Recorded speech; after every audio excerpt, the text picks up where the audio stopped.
Hello everyone, आप सभी का फिर से स्वागत है हमारे चैनल पे जिसका नाम है लाइफस्टाइल्स ऑफ देसी कपल। आज मैं एक बहुत इंपॉर्टेंट टॉपिक के ऊपर ये वीडियो लेकर आई हूँ जो कि है पीआर इन जर्मनी। आपने पीआर से रिलेटेड बहुत सारे वीडियोस देखे होंगे और बहुत सारे आर्टिकल्स भी पढ़े होंगे कि क्या प्रोसेस होती है, कैसे आपको पीआर मिल सकता है जर्मनी में। पर आज के इस वीडियो में हम बात करेंगे कि आपको फास्टेस्ट पीआर कैसे मिल सकता है जर्मनी में, क्या प्रोसेस होती है, क्या रिक्वायरमेंट्स होते हैं और कितने जल्दी आपको पीआर मिल सकता है।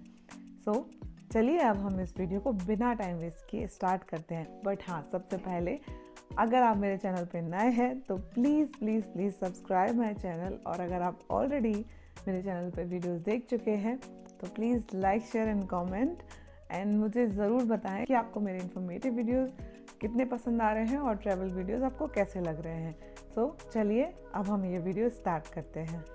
जर्मनी में जो सबसे फास्टेस्ट पीआर होता है वो होता है आफ्टर 21 मंथ्स। अगर आप जर्मनी में रहते हैं और जॉब करते हैं आफ्टर 21 मंथ्स आप पीआर के लिए अप्लाई कर सकते हैं और विद इन 3 मंथ्स आपको आपका पीआर मिल जाएगा, जो कि बहुत ही कम टाइम है। इसका मतलब मीन्स ऑलमोस्ट 2 साल के अंदर आपको जर्मनी में पीआर मिल रहा है, जो कि एक बहुत बड़ी बात है कि आपको किसी ईयू कंट्री का परमानेंट रेसिडेंसी मिल रही है विद इन 2 ईयर्स। पर इसके लिए क्या क्राइटेरिया होते हैं, आपके पास क्या क्या एलिजिबिलिटीज़ होनी चाहिए तब आप ये अप्लाई कर पाएंगे, उसके बारे में हम बात करते हैं। एलिजिबिलिटी, कौन कौन एलिजिबल है, उसमें क्या क्या क्राइटेरिया आपको फुलफिल करने हैं, उसकी लिस्ट अब मैं आपको बताती हूँ। इस लिस्ट में सबसे इम्पॉर्टेंट चीज़ जो होती है वो होती है ईयू ब्लू कार्ड। जैसे कि मैंने आपको बताया कि 21 मंथ्स के बाद आप जर्मनी में पीआर अप्लाई कर सकते हैं। पर ये जो 21 मंथ्स है, इन 21 मंथ्स में ऐसा नहीं है कि आप जर्मनी आए तब से आपने 21 मंथ्स काउंट किए हैं। इन 21 मंथ्स में आप वर्किंग होना चाहिए। इसका मतलब है कि आप जर्मनी कब आए वो मैटर नहीं करता, आपने जर्मनी में जॉब कब स्टार्ट की है उसके बाद 21 मंथ्स आपको काउंट करने हैं और फिर आप पीआर के लिए एलिजिबल होंगे। पर जो आप जॉब कर रहे हैं वो आप ईयू ब्लू कार्ड पे कर रहे हैं कि नहीं, ये भी मैटर करता है। जो लोग ईयू ब्लू कार्ड पे जॉब कर रहे होते हैं अब वो आफ्टर 21 मंथ्स पीआर के लिए अप्लाई कर सकते हैं। अब आपका क्वेश्चन होगा ईयू ब्लू कार्ड कैसे मिल सकता है, किस किस को मिल सकता है, क्या एलिजिबिलिटी है, क्या क्राइटेरियाज हैं, वो सब कुछ। ईयू ब्लू कार्ड के ऊपर मैंने ऑलरेडी एक बहुत अच्छा वीडियो बनाया है जिसमें मैंने सब कुछ एक्सप्लेन किया है, आप जाके वो वीडियो देख सकते हैं, लिंक मैंने डिस्क्रिप्शन में ऑलरेडी दे दिया है। ये तो था फर्स्ट क्राइटेरिया कि आपके पास ईयू ब्लू कार्ड होना ज़रूरी है अगर आपको 21 मंथ्स के बाद पीआर अप्लाई करना है। सेकंड क्राइटेरिया है कि आपके पास जर्मन लैंग्वेज सर्टिफिकेट होना चाहिए। बहुत सारे लोग होते हैं जो इंग्लिश जॉब ज्वाइन करते हैं जर्मनी आकर, तो उनके पास कोई भी सर्टिफिकेशन नहीं होता जर्मन लैंग्वेज का। पर आपके पास जो 21 मंथ्स हैं, अगर आप अच्छे से प्लान करें तो आप आसानी से B1 लेवल का सर्टिफिकेट ले सकते हैं, क्योंकि यहाँ पर आपको प्रैक्टिस करने के लिए भी बहुत सारे लोग मिलेंगे, लर्न करने के लिए आपको अच्छा खासा टाइम मिलेगा क्योंकि यहाँ पे वर्क लाइफ बैलेंस काफ़ी अच्छा होता है। प्लस आप अगर अच्छे से प्लान करते हैं तो आप इजीली B1 लेवल का सर्टिफिकेट यहाँ से ले सकते हैं और आप सेकंड क्राइटेरिया फुलफिल कर सकते हैं। आपके पास पूरे 21 महीने होंगे सब कुछ प्लान करने के लिए। ये तो हो गया सेकंड क्राइटेरिया। जो हमारा थर्ड क्राइटेरिया है वो ये है कि जर्मनी में एक लेबन एंड डॉइचलैंड टेस्ट होता है। इस टेस्ट का जो सर्टिफिकेट होता है, कंप्लीशन सर्टिफिकेट, वो आपको देना होता है जब आप पीआर के लिए अप्लाई करते हैं। ये one of the important document होता है। आपको लग रहा होगा कि लेबन एंड डॉइचलैंड क्या होता है और इसको कैसे प्रिपेयर करें, ये टेस्ट कैसे दें। इसके लिए आपको कोई टेंशन लेने की ज़रूरत नहीं है। ये बहुत ही आसान सा टेस्ट होता है। आपको कुछ दिन ही लगेंगे इसको प्रिपेयर करने में, क्योंकि फिक्स नंबर ऑफ क्वेश्चन है और आप जर्मनी में किसी भी सिटी में या अपनी खुद की सिटी में या कहीं पे से भी ये टेस्ट दे सकते हैं। इसका कुछ बाउंडेशन नहीं है कि आपको पर्टिकुलर आपकी सिटी से देने होंगे। और अगर आप ये टेस्ट पास कर लेते हैं तो आप ये थर्ड क्राइटेरिया भी फुलफिल कर रहे हो। और अगर आपको इसके बारे में कोई और इन्फॉर्मेशन चाहिए तो आप मुझे कमेंट सेक्शन में बताइए, मैं आपको उसका आंसर ज़रूर दूंगी। अब हम आते हैं फोर्थ क्राइटेरिया पे। आपको जस्ट अपने जो हाउस ओनर है उनसे आपको एक डॉक्यूमेंट चाहिए होगा सेइंग दैट कि आप उनके घर में कब से रह रहे हैं, घर का एरिया कितना है और कितने लोग रहते हैं। इसके बाद जो फिफ्थ क्राइटेरिया है वो है कि आपको आपके जो कंपनी है जहाँ पे भी आप जॉब करते हैं वहाँ से एक डॉक्यूमेंट लेना होगा। सो अगर आपको लग रहा है कि ये सारे डॉक्यूमेंट्स आपको कहाँ से मिलेंगे, कैसे मिलेंगे, तो इसके लिए आपको टेंशन लेने की ज़रूरत नहीं है। आपको आपकी सिटी के राउट हाउस की जो लिंक है उस पर जाना है और वहाँ पर चेक करना है कि कौन कौन से डॉक्यूमेंट के नाम हैं, क्योंकि हर सिटी में ये डॉक्यूमेंट थोड़े से चेंज हो जाते हैं। यही वजह है कि मैं इस वीडियो में आपको डॉक्यूमेंट नहीं दे रही हूँ, क्योंकि अंदर का जो कंटेंट है वो थोड़ा सा चेंज हो सकता है। तो ये 2 डॉक्यूमेंट के अलावा जो एक और चीज़ है जो इम्पॉर्टेंट है और बहुत आसानी से आपको मिल जाएगी, वो है पेंशन कंट्रीब्यूशन सर्टिफिकेट आपको देना होगा। तो पेंशन कंट्रीब्यूशन सर्टिफिकेट के लिए आपको जस्ट रिक्वेस्ट करनी होगी रेंट एंड फर्जी शोरूम में, और आपके घर पर 3-4 दिन के अंदर आपको ये डॉक्यूमेंट रिसीव हो जाएगा। सो ये एक इम्पॉर्टेंट डॉक्यूमेंट था। तो ये 3 इम्पॉर्टेंट डॉक्यूमेंट है जो आपको अरेंज करने होंगे। सो ये है जो आपको जर्मनी में आप कहीं पे भी पीआर अप्लाई करेंगे आपको ये डॉक्यूमेंट देने ही होंगे। डिपेंड करता है कि आप किस सिटी में हैं, उस सिटी के राउट हाउस में और कितने डॉक्यूमेंट रिक्वायर्ड हैं, बट ये सारे डॉक्यूमेंट हर जगह रिक्वायर्ड होंगे और यही सारे डॉक्यूमेंट हैं जो आपके पास होने ज़्यादा ज़रूरी हैं। उसके अलावा कुछ डॉक्यूमेंट्स ऐसे हो सकते हैं कि वो आपकी एजुकेशन से रिलेटेड हों, जॉब से रिलेटेड हों, जो कि आपको अरेंज करने में कोई प्रॉब्लम नहीं होगी, आपके पास ऑलरेडी होंगे ही।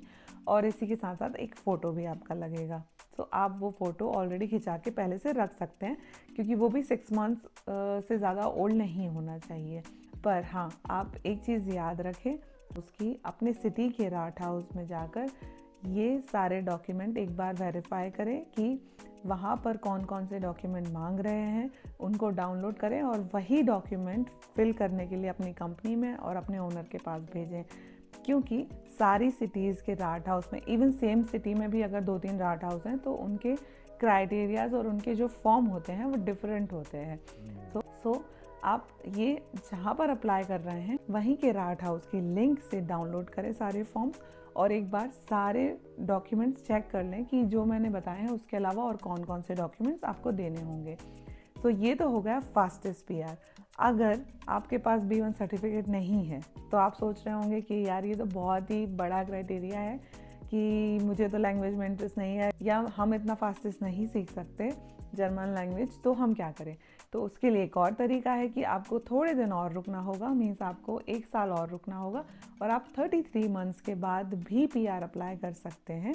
ये सारे डॉक्यूमेंट के साथ साथ आपको B1 सर्टिफिकेट नहीं देना होगा, पर आपको A1 सर्टिफिकेशन देना होगा जर्मन लैंग्वेज का। तो A1 सर्टिफिकेशन बहुत डिफ़िकल्ट नहीं होता है।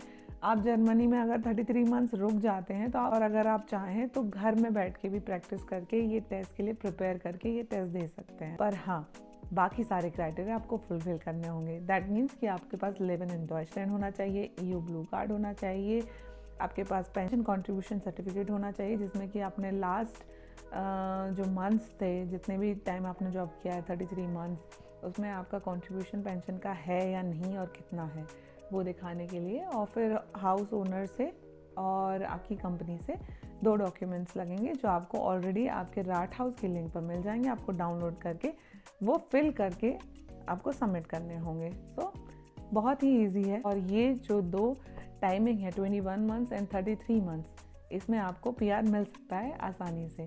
तो ये तो हो गई कि आप पीआर को आपको कैसे मिल सकता है। पर अब क्वेश्चन आता है कि लोग पीआर लेना क्यों चाहते हैं, इसके बेनिफिट्स क्या क्या हैं।